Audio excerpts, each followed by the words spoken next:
নমস্কাৰ। ঠাণ্ডা দিন আহিছে যেতিয়া জুইৰ ওচৰত মাংস বনোৱাৰ আমেজটোৱে বেলেগ। মাংস বনাই আছোঁ জুইত। এয়া দহি কচু দি ব্ৰইলাৰ মাংস। এয়া দহি কচু দেখালে দহি কচু বুলি কওঁ। আপোনালোকে সকলোৱে বেলেগ বেলেগ কিবা এটা কয়। ঘিউ কচু আমি দহি কচু বুলি কওঁ।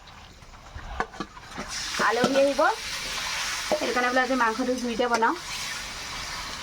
আচলতে আজি মোৰ মাৰ ঘৰত আছোঁ, মানে বৰ্তাহঁতৰ ঘৰত। তাৰপিছত মাংস বনোৱা দায়িত্বটো মোক দিছে। ময়ো বেয়া পোৱা নাই, জুইৰ ওচৰত বহি বহি বনাইছোঁ। এইয়া বেছি মছলাও দিয়া নাইকি, তেলো কমকৈ দিছোঁ। ব্ৰইলাৰটো ডাঙৰ বুলি কৈছে। ডাঙৰ ব্ৰইলাৰ হ'লে মানে তেলটো ব্ৰইলাৰ পৰাই ওলায়, মাংসৰ পৰাই ওলায়। ব্ৰইলাৰ পৰা ওলাইহে হয়, মাংসৰ পৰাই ওলায়। এয়া বাঁহ খৰি আৰু কাঠ খৰিত জুইৰ পৰা ভাল হ'লে বস্তুবোৰ খাবলৈ ভাল হয়, নহ'লে আকৌ ধোঁৱা ধোঁৱা বনায়।